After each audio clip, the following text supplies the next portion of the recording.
so we don't forget. All right, we're on. This is just a chat Julie and I were going to have and decided to open it up to the world and see how it goes. It basically started when Julie asked on her Facebook page something about, I don't have the thing up. It was, does Remember what it it look was? so external people or events or creating your experience or impacting on your experience? Or Right. And when so does it look like, that wasn't, it was when does it look like the actions and behaviors of other impact on you? yeah, and impact on your well-being. And so I answered when others close to me, when it looks like their well-being is being impacted, then that seems to impact my well-being. Now, intellectually, because I've been, learning this stuff for 6 years, I know it doesn't, but when it does, when it looks real, it looks real. So that's kind of what we were gonna chat about today. I'll throw it off to you, Julie, if you want. Yeah, hi everybody. For those of you who don't know me, I've been around the principles for quite a few years now. I work with Nicola Bird as her child and parent coach. I also have a company called My Mental Health Rocks that takes a 3-principle based workshop into schools in the UK and currently in Canada. And I'm always learning something new of everybody I talk to. So I just put this post out to see what conversations were going to be had. And Jill just hit the nail right on the head. It was, when my people close to me aren't in their well-being, that impacts on me. And I just said, do you fancy a chat about it? Should we do a Zoom on it? Because there are so many mixed messages, often well-meaning people telling us that we are always okay, that no matter what, we are all, and you know what, sometimes when we don't say it, and we are living the human experience of feeling a bit crap. And when we feel it, right? So we just thought we'd just open that up to a conversation, and we didn't have any plans, any strict structure to it. It was just going to be what comes up and talk about it and just see what nuggets become unearthed by a conversation, because that's usually the way it happens, isn't it? Yeah. And I think that's really it, that people in this conversation, like these are the more, not, I want to use the word dangerous, it's not dangerous, but that kind of thinking that we're always supposed to know that it's inside out, not outside in. But I mean, the last couple of years I've been living with a lot of stuff going on in my family that looks real. I mean, shit looks real as we playfully titled this. And as soon as, because I have a daughter who has some mental health issues, and she goes up and down. I mean, you watch somebody like that, you can definitely see that it's thought creating our experience, her experience, but it's almost like her thoughts create my experience too. How does that work? But when you're in it, for me, I can get in it and it looks like, okay, this is how it's going to be now the rest of my life, the rest of her life, the rest of my life. Now what am I going to do? And then, it eventually does pass, but I can't, even knowing that that it will pass, I don't know that it will pass. This time it's real and it's not going to pass. And that's how it feels. But I think the one difference for me is I, at least most of the time, tend not to beat myself up for it seeming real. Like, so what? I'm messed up, and that, so that's how I'm seeing it lately. I think that can be quite freeing, to actually just be in a bad mood, to actually just feel like crap, to actually just be in the human experience that we've been given the capacity to experience through the body that we have. And we're living it, and it's real. And there's something about the knowledge of knowing that no matter what, minute by minute by minute, by hour, by day, by year, time passes and nothing stays the same. Now, that's not to say it's always going to get better. It can go both ways. Yeah. But just knowing that even when you're in the midst of having that crap storm going on, that just having a little bit of that chink that, you know what, it's going to pass eventually, it's going to change eventually, that can be just really, that can be an absolute flipping lifesaver, quite frankly, sometimes. Because when we don't see it, we're living our experience. And it can be frightening, it can be depressing, it can be exciting, it can be the full spectrum. And when you hear people saying, you know, when you know the three principles, you know, you're always all right no matter what. When you see people saying that and you're feeling like crap, right?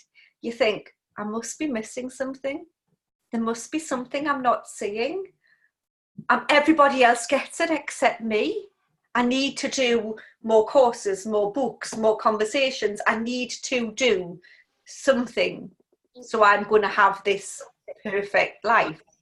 And it just doesn't happen like that. It's as simple as that. So I think that's important to actually, especially for people who might be just discovering the principles as well. I think that's quite, because I know when you, Jill, this is how me and you met. We had lots of conversations where I just didn't see it in lots of places. And, you know, just by knowing that nothing's wrong, that you are just not seeing it in that moment in time, that's okay. Yeah. It's all right. That's the trap, because you go, it's like it's stages people go through in learning this, where when they first learn it, they suddenly feel great, and they haven't felt great perhaps in years, and all this stuff is off their mind, and then shit happens, and they're like, and it's real again. They're like, oh no, I don't understand any of this. I'm back. I must have been mistaken, and all this stuff. But that is like the most normal thing, because all this is doing is telling you how it works, and it's doing its job perfectly. It's, like you said, Julie, it's bringing it all to life in full color 3D. All the pain and misery, and you know, those are the thoughts going through our heads. So we're gonna feel all that horrible crap, no matter, because that's what it's supposed to do. And so it's working perfectly, and we don't like it. That's the problem. The real suffering comes because we don't like it. We think we shouldn't be feeling like that. We think that, and whenever we are feeling crap, we're pretty much usually feel like we're the only ones that ever feel that bad, because that's how it feels. That's how we work, right? So we all just think that, you know, everybody else is having a merry old time, and we have just got loads of crap going on, and it's horrible for us, and they don't understand because they've never been through it, and you know, all of that. And that's true, and it's not, because it's true because we can only go through our own stuff. We are the only people that can feel our feelings. Nobody else can. Nobody else can think our thoughts. And even if I do go through something and Jill goes through the exact same thing, we're going to go through it differently. And not only are we going to go through it differently because we're different people, we're going to go through it differently at different times. So if we've got multiple personalities and multiple experiences of the same thing, and somebody else has, is there any wonder it gets confused when people just clash up and don't understand that? And I've got a typical example. Literally, as this call started, my husband was supposed to be at work. He wasn't supposed to be until about 5 o'clock. So I set up downstairs. My daughter's watching TV upstairs. And at the computer I was on, and I came upstairs to bring my light downstairs. And as I went into the passage, there he walks in the door. I'm like, oh, you're here. That's exactly what I said to him. I went, well, what are you doing? And he went, I'm finished. I went, oh, for God's sake. I went, I've got a call to do. And I just brought the computer upstairs and set it up here. But that's how quickly our experience, and it looks real. Like, it looked like him coming in right at that moment in time. did it. You just couldn't have timed it. You did it just to annoy me. And that's how it looked. For the couple of seconds till I got set up upstairs and just thought, well, he could have come in halfway through it. But that's how we work. We feel it. So but we get tag teamed with the thoughts and the feelings. And quite often the thoughts and the feelings, it's okay to feel them. I'm quite happy feeling however I feel whenever I feel it. And then it's quite interesting looking at it. I quite like to sit and look back at myself being ridiculous. I do it all the time. And I quite like that. And I notice how judgmental I can be. And I have these conversations with myself all the time to back up my thinking, no matter what it is. So, I was like, well, yeah, they shouldn't have done that. Or, oh, isn't that lovely? It's because so whatever it is, I'm talking to myself and I'm agreeing with myself all the time and not realizing that I'm just making it up. Pretty cool, isn't it?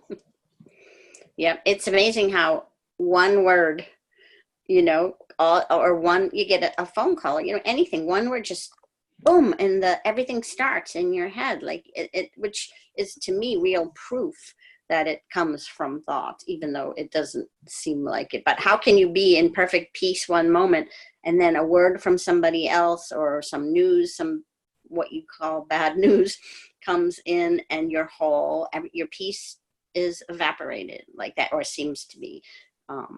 It's not, because it's true that it is still there underneath it. It's all the thoughts, but it doesn't matter in that moment. It's gone.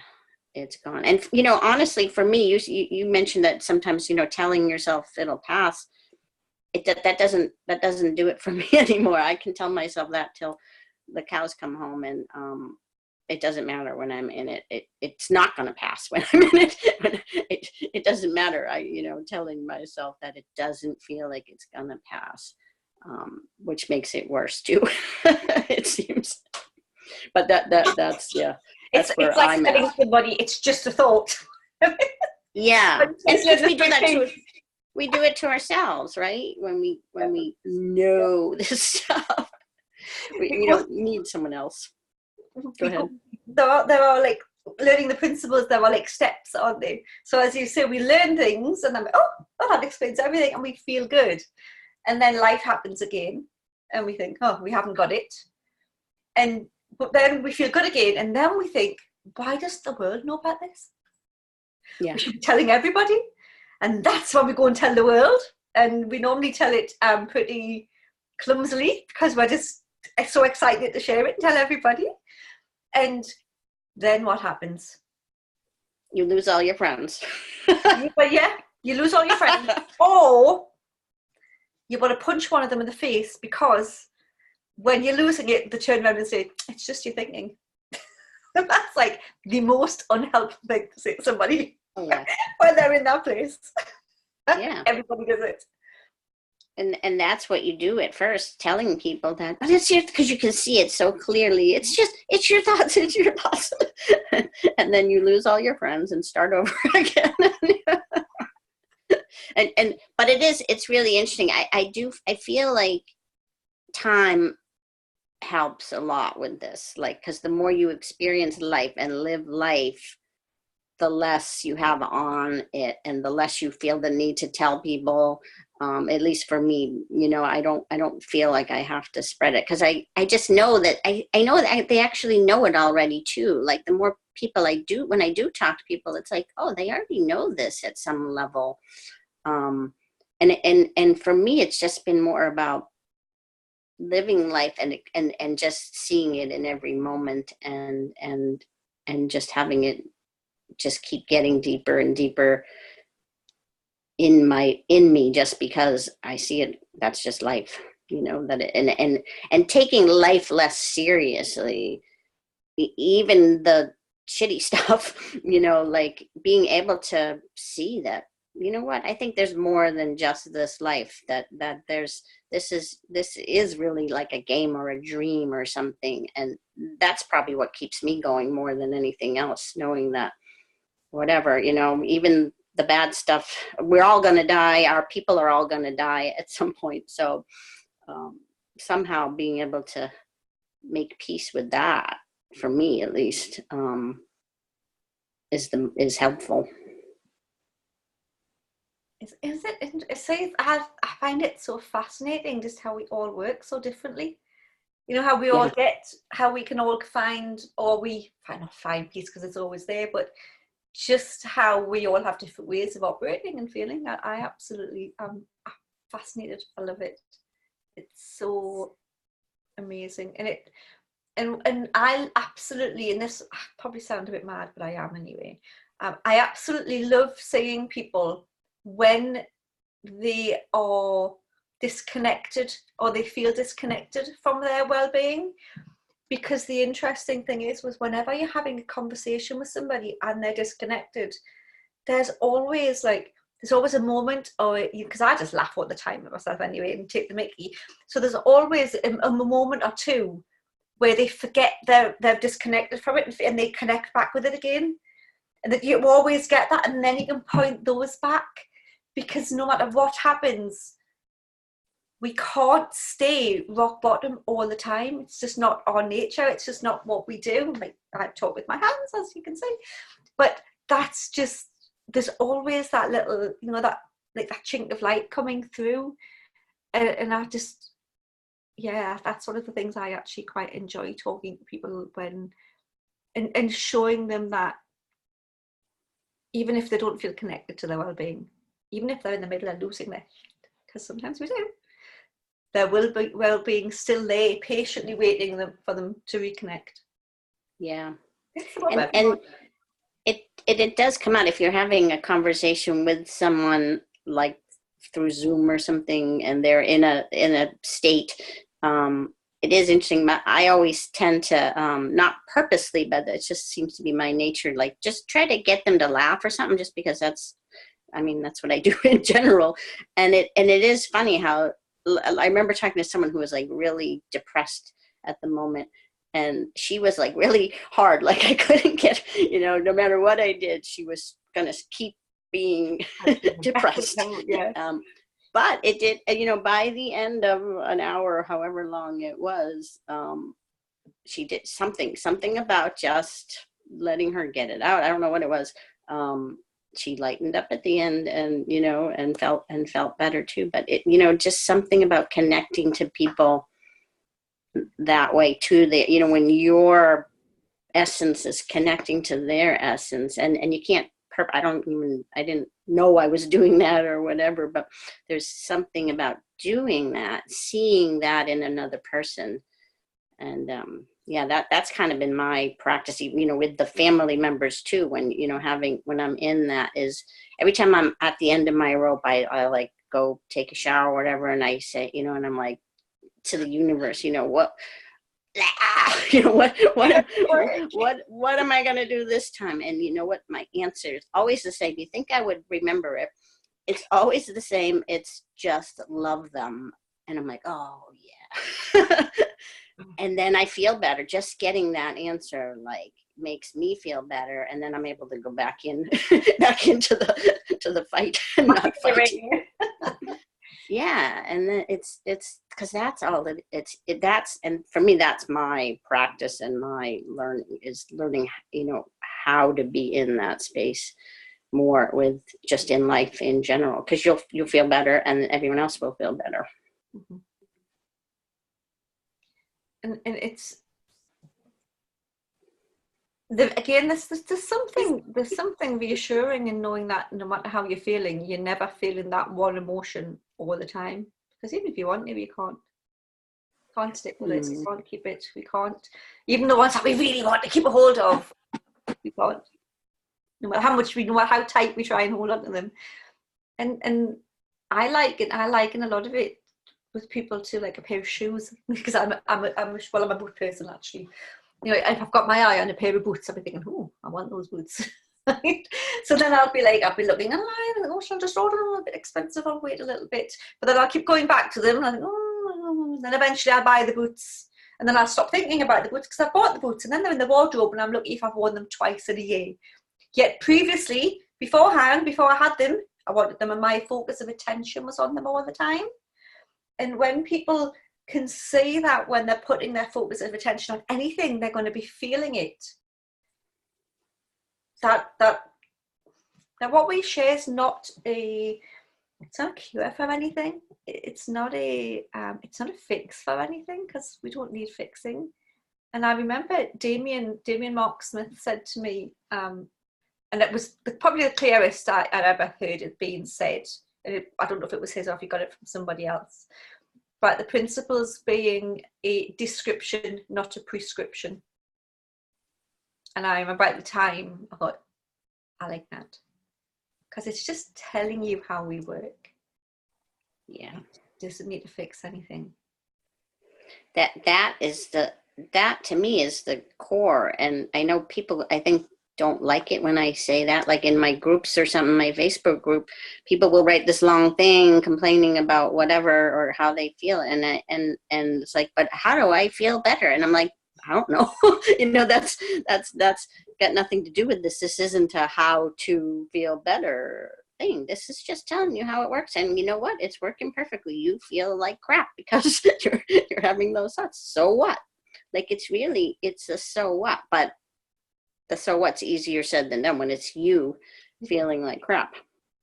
And when you're searching or feel as though you really have to go and search for well-being, for a remedy, for a fix, for something to stop you feeling the way that you are, it can really feel as though those airy-fairy people talking a whole load of rubbish over there just don't know what they're talking about because they're not living my life.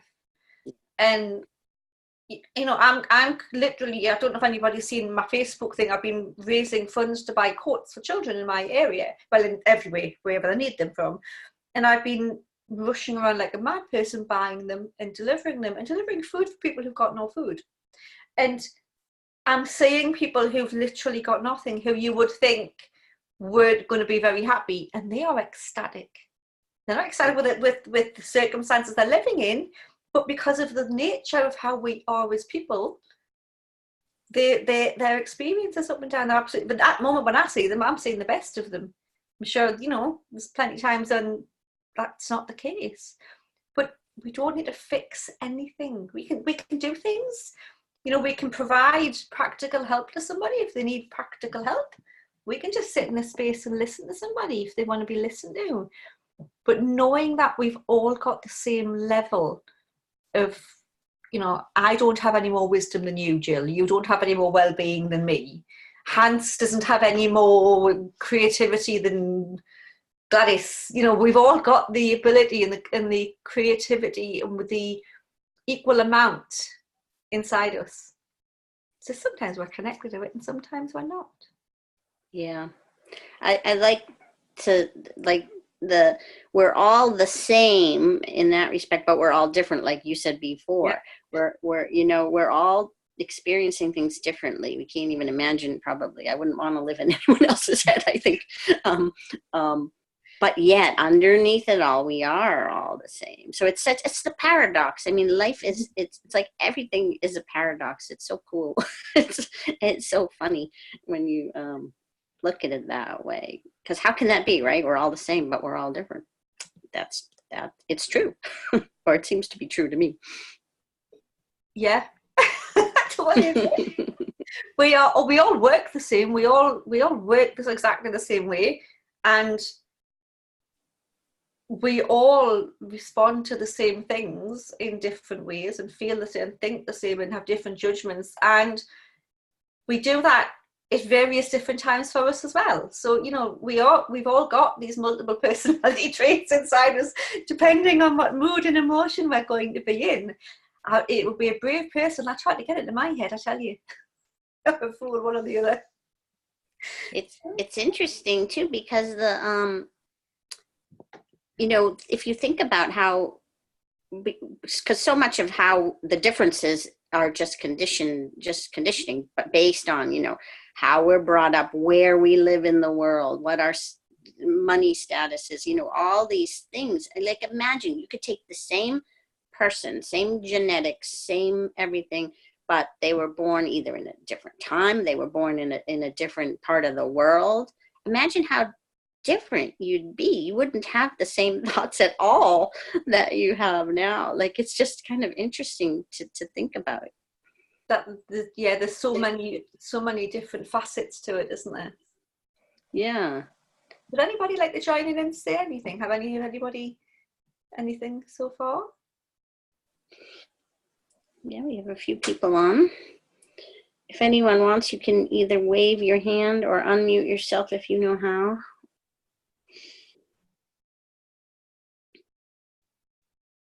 Doesn't look I'm like just watching it. tumbleweed come across the screen. That's fine. Now, had I been in a grumpy mood, had I been feeling a bit insecure, had I been tired, I might have just thought, oh, people aren't very interested in this. They're probably going to start switching off soon. And that would have been my thinking about that. And I don't know anything about it. Some of you might be thinking that. I don't know. But it's just another example of how we can perceive things when there is always other options and ways of looking at something. And for me, it's about the thing that I've really been seeing is it's the second thoughts. It's like, so even if you get those thoughts, and maybe they're true even, but it's that, like, if you cared, like, so what if nobody likes this thing? Like, who gives a crap is really what it comes down to. But if you do, if you put it on you that means something about me, now it's like, what did I do wrong? How come I'm bad at this? And maybe I'm talking BS, or whatever it might be.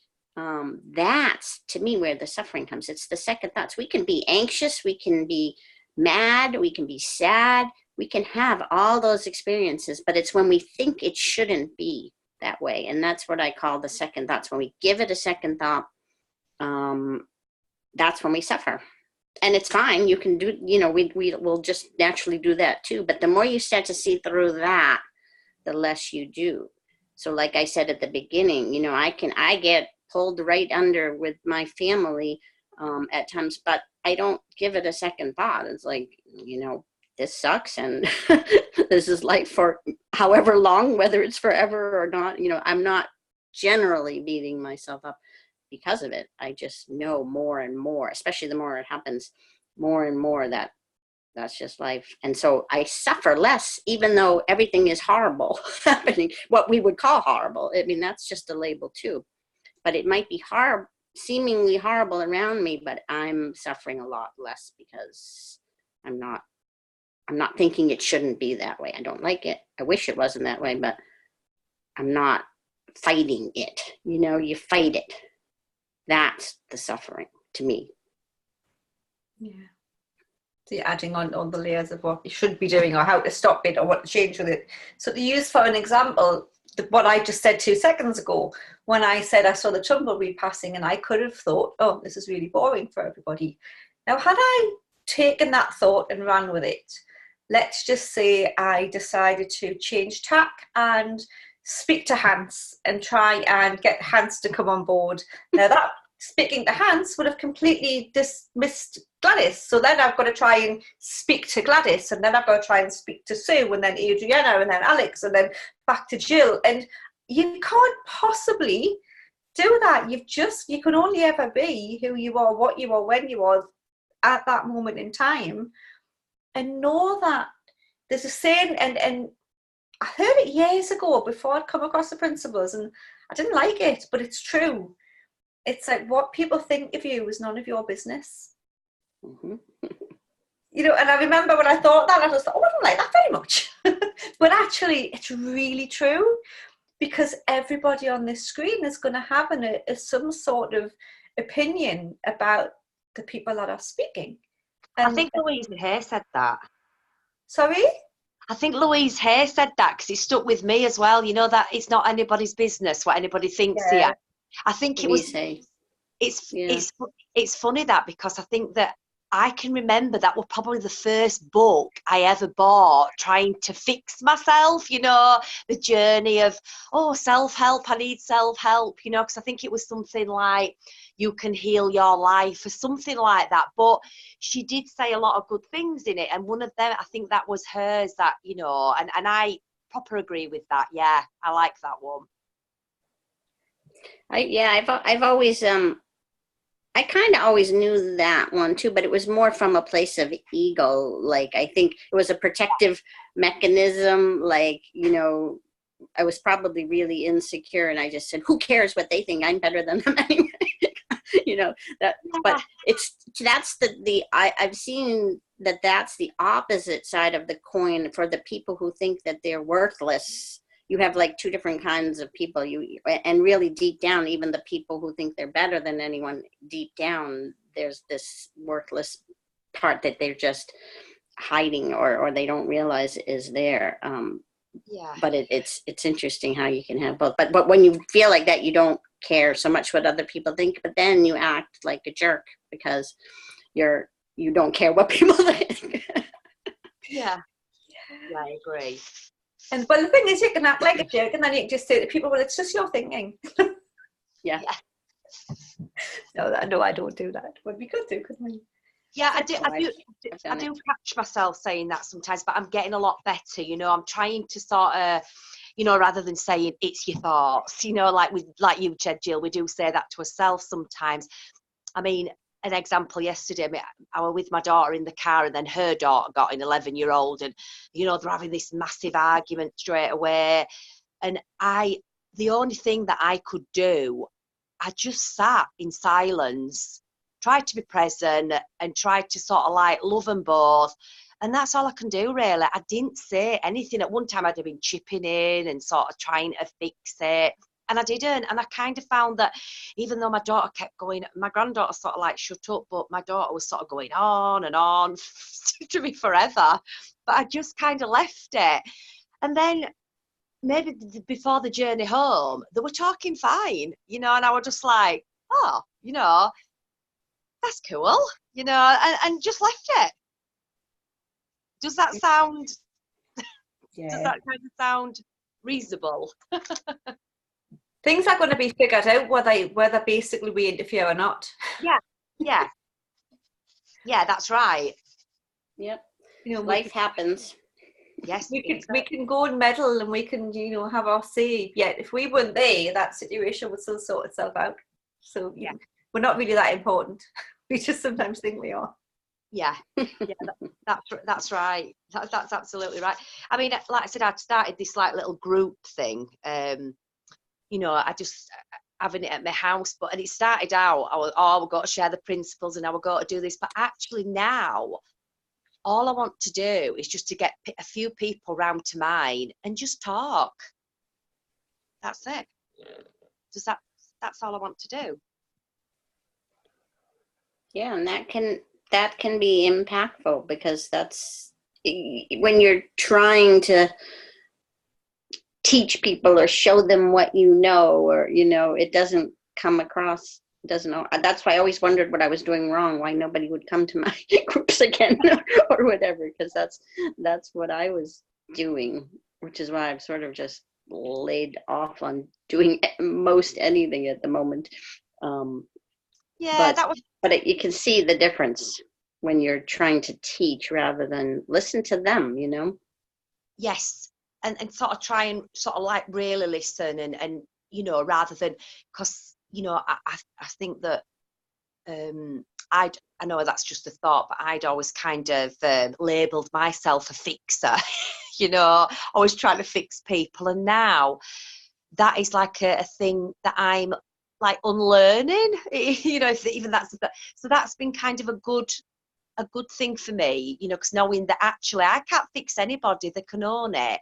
That's only within your own experience, isn't it? Like ours, you know, you can just kind of be with people and just kind of be as you are, with this kind of conversation, you know, and you might get it wrong a bit, but I think you're more aware now. I'm probably more aware if I kind of get it wrong, and I'm kind of more sort of stop, keep your gob shut kind of thing, you know.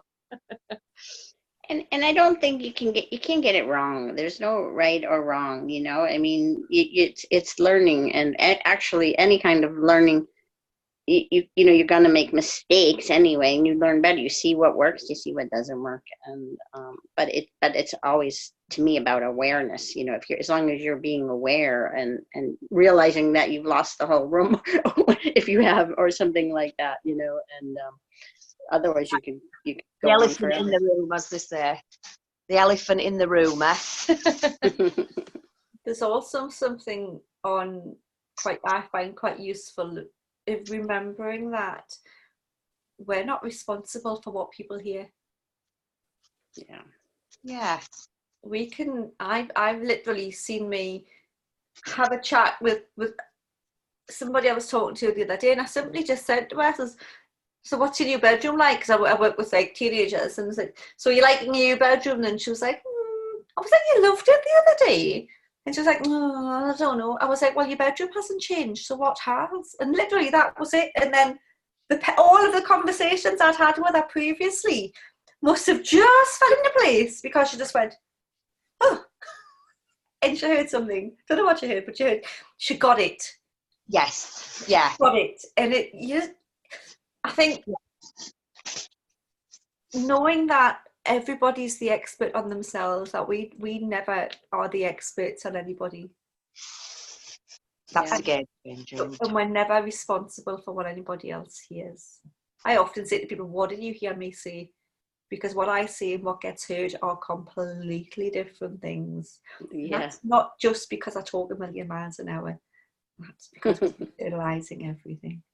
Yeah, because that's what I was thinking at first. You know, I think, oh, I've got to really slow down my talking and, you know, doing all these stuff, you know. Whereas a bit like you, I just kind of say the same sort of thing, because my mum, you know, my mum would kind of be like really, you know, just caught up in a story the other day. And I just went, you know, Mum, you know, you feel like this today, maybe you won't tomorrow. And I kind of just left it at that, you know, and I didn't kind of say anything else. And she kind of just then went on to something else, you know, whether she heard or whether it didn't matter.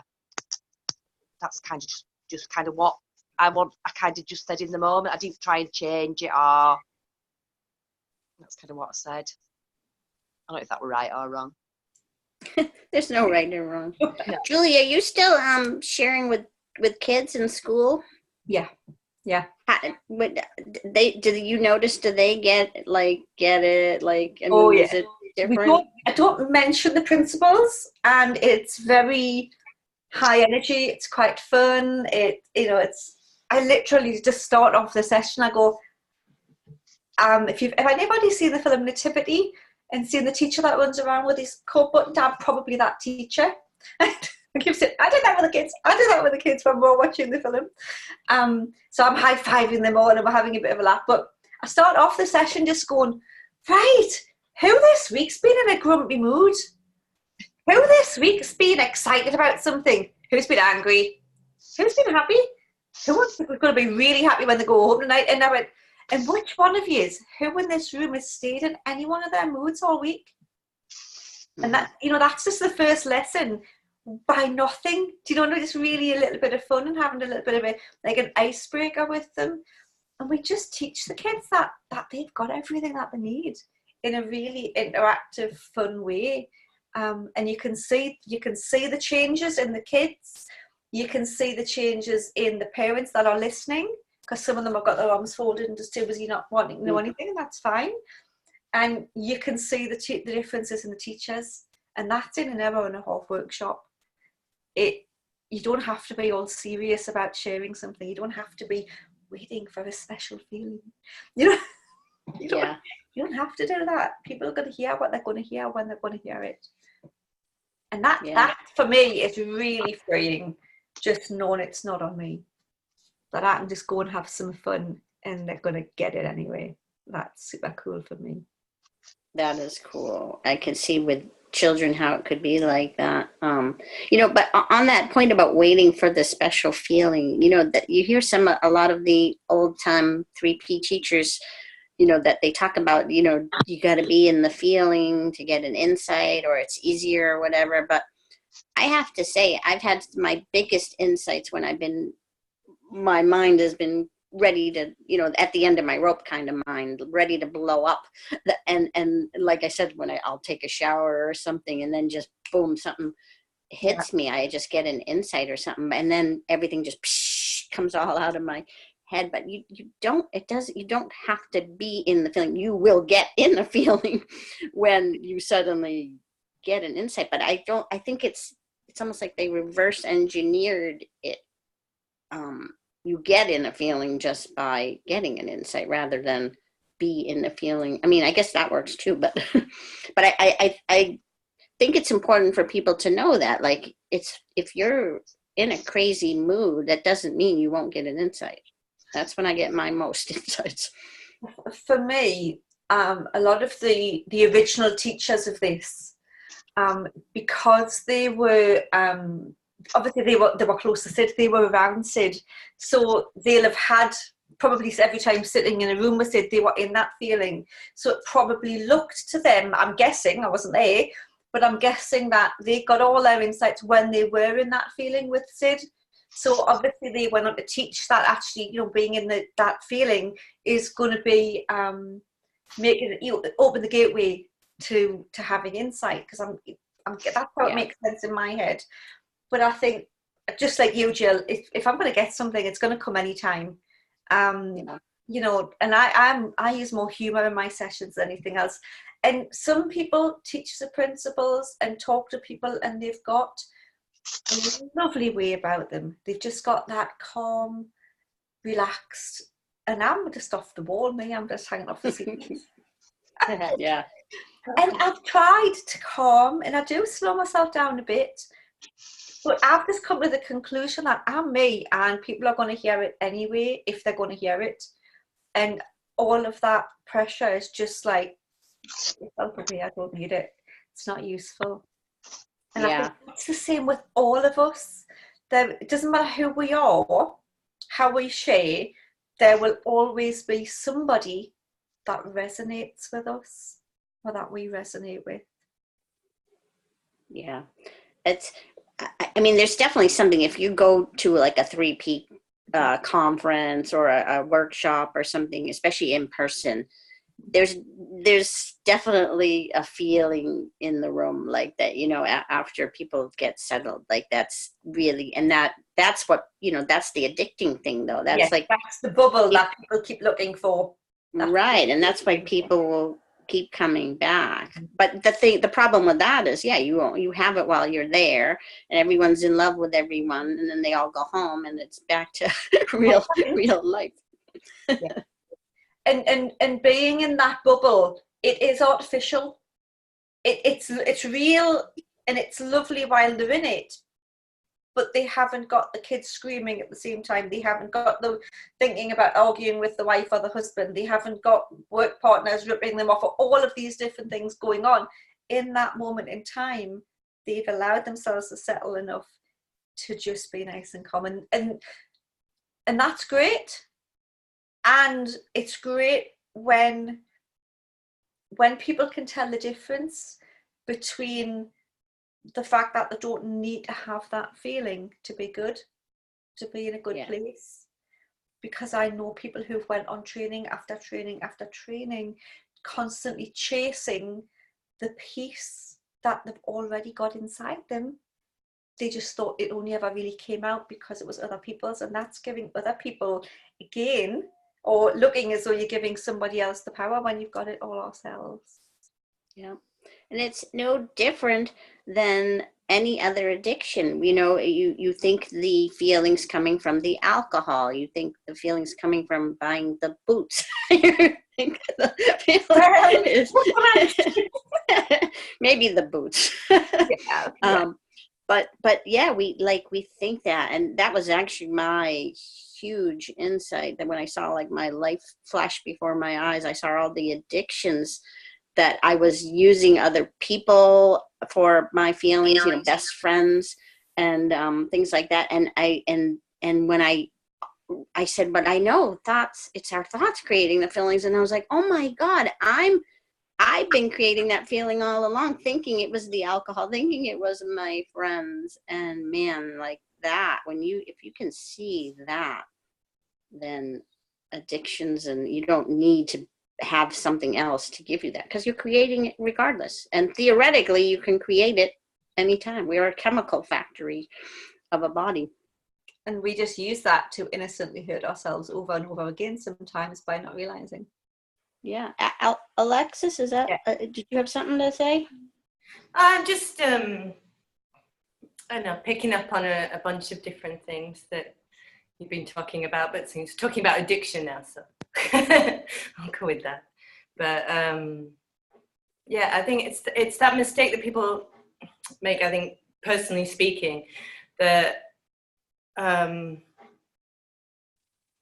have this beautiful mental and emotional state. I have an experience, like I had a really fantastic masseuse who every time I went to see her, I'd come out and I'd just be like feeling completely at one with the universe and like walking on air. And I just desperately want to start holding on to that feeling. And then that was the sign that it had already gone. So, oh, bollocks. And I think it's really easy to think that you should feel that way all the time, but there's a reason that people don't. I mean, when you live in the material world, you're not going to live in a spiritual realm all of the time. You're going to have feelings and you're going to have experiences and you're going to have a lot of sensations, and some of them are going to be pleasant and some of them are going to be horrible. And there's nothing wrong with that. But I think when you've been away from your kind of normal life and you've had this kind of beautiful, pure feeling of being with other people, and you've really, you've really enjoyed it, but you've also seen really deeply into how things are, how people truly are. It's really painful to come back into the real world or like into your normal life and then try and integrate that experience with everything else that's going on with you. And I think it's really easy to think that that should be easy, but it's not. It's really difficult. It would just happen even if it wasn't difficult. Hmm? I wonder if it would happen even if it wasn't difficult. I wonder if it would happen, or I wonder if it actually couldn't not happen anyway. Yeah, I mean, we'd always have different experiences, wouldn't we? I'm sure like monks in monasteries in Tibet have different experiences, just possibly like they have access to I'm sure they have bad days as well. Yeah, I'm sure they have. I'm sure sometimes they're like cleaning their altars going, oh, stupid dust, hate this. Like, Give me the me. But I really like the fact that I live in a material world and I have all these experiences. I don't want to live in some spiritual plane. It would be really boring after a while. That's the thing. That's why, we wouldn't be here. We could, probably be in the spiritual realm if we wanted to, but I think, came here for the experience, and then we try to get out of it at every moment. Yeah.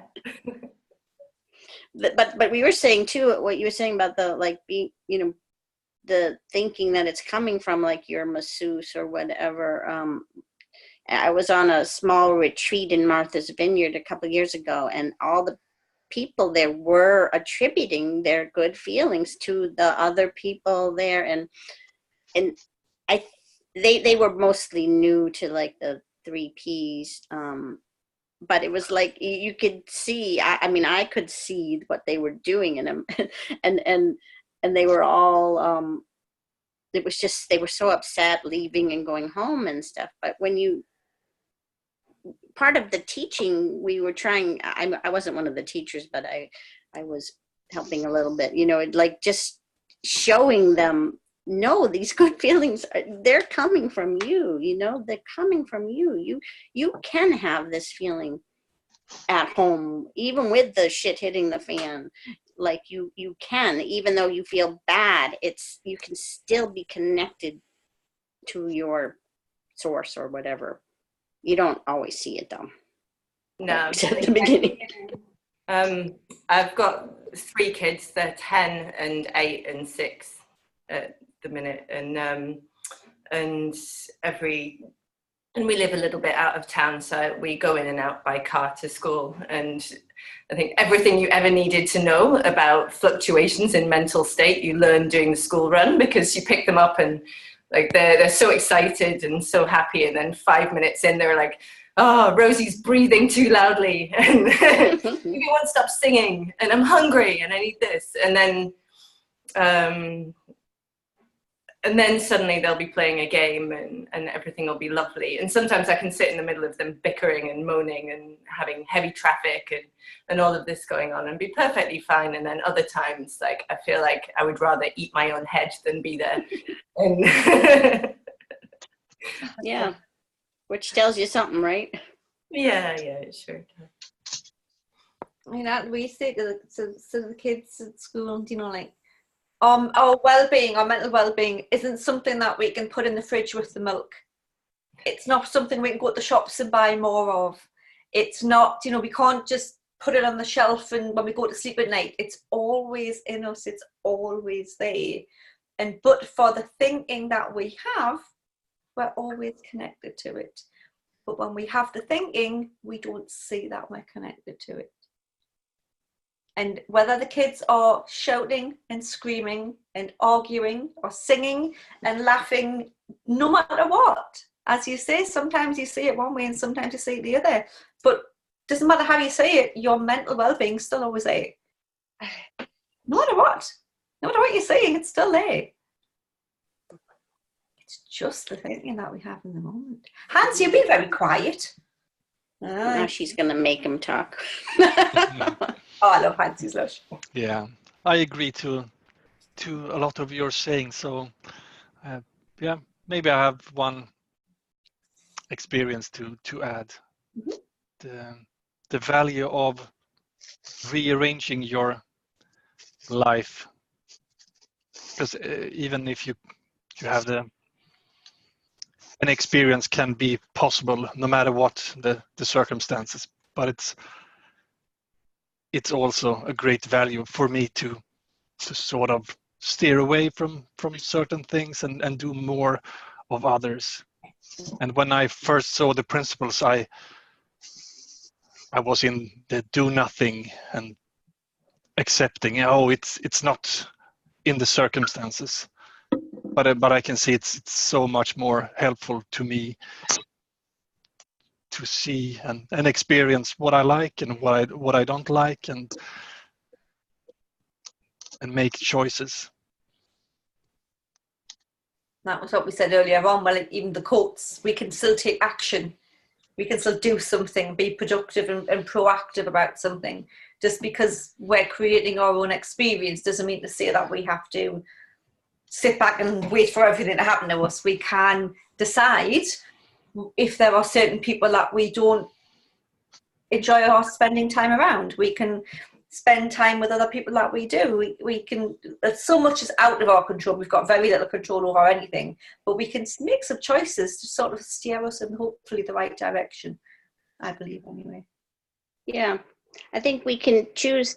There's nothing wrong with if you don't want to be around certain people, or nobody should have to put up with abuse or what you believe is abuse or whatever. On the other hand, you can choose to use it as a learning experience, not abuse, but just being around certain people, if you choose to do that too, if you're ready for that, or because you may or may not want to. I think that's we have free will to do things like that, and we don't have to just put up with whatever because we know the principles or we think we know. But again, that's a misconception that often gets portrayed when people are first learning about the principles, that, it's not what happens to you, it's always just your thinking about it. So, it's not other people that are annoying you or upsetting you or abusing you or being disrespectful to you. It's only ever your thinking. And while on one level, yes, the practical level, that is true, that doesn't mean to say you've got to sit there and take it. Yeah. You can And it depends on you. I like, for me, see, I like those experiences because I like to see how is this me, because this sure doesn't feel like me. But I'm not like the average person. No, I do that as well. I quite often sit back and watch and see what's happening, but I don't need to do it all the time. Just when I'm being curious, or not curious, but when I just want to take the mickey a little bit and just have a bit of fun with it. I like to see life as a classroom, you know. I like to see it that way, and I think all the people around me are my learning, you know, they're my classroom. So the more and that helps me get through, I think, the bad stuff, the hard stuff, because I know somewhere there's something for me to learn there. And unfortunately, we don't seem to grow when everything's all great and good. You know, we don't get insights then. We get insights from these bad things, what we call bad things happening. So that's the one thing that keeps me going. And I always joke and say, well, if nothing else, I'll get a blog post out of this. There'll be something to share.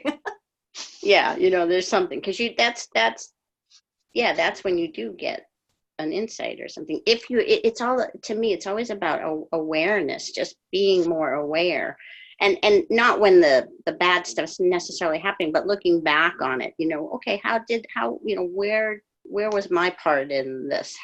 How was that coming from me? Because it sure didn't look like it at the time. And then when you've thought about that and you've seen what your part was, that's when you share that with other people, is the blog post, or with me would be a story when I'm talking to somebody. Yeah. We do the same thing. I think we're quite similar. We all do the same. We all work the same way, and we don't. Yeah. It's really cool. Well, this has been great. I'm happy we had some people come on and share as well. And it was nice to catch up with you, Julie. We haven't talked in years, I think. Yes, I know. Goodness, no, we haven't. It's lovely. Yeah. We'll have to do it again soon. Maybe do a little series of these or something. Yeah, that'd be cool. Yeah, let's go and do something. And I am recording, so I'll post this publicly. Hopefully nobody minds. And because I know there was a few people that couldn't make it but did want to hear it. And yeah, I hope everyone has great holidays if you celebrate. And You too. if anybody absolutely disagrees with anything that they've heard, that's what we'd really like to hear, because that's what we can base the topic of our next conversation on. oh, I was going to say too bad. And you know what you say out of me and Jill, I'm the nice one. What can I say? Yeah, we can be good cop, bad cop. Yeah. Yeah, no, I do agree. I would, you know, we would, if anyone has opposite stuff, that's awesome to hear, because again, that's how we learn. You learn. I always say to every person, prove us wrong.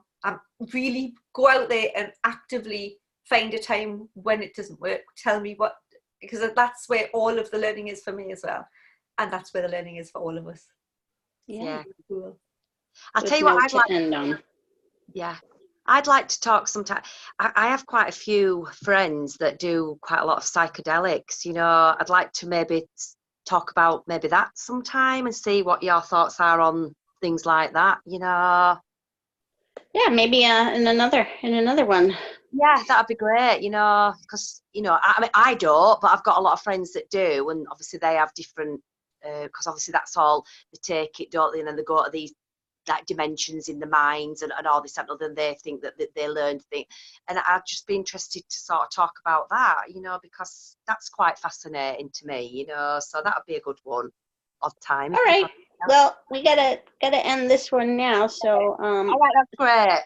Bye everyone. It was nice seeing you. Bye. Bye. Bye. Bye.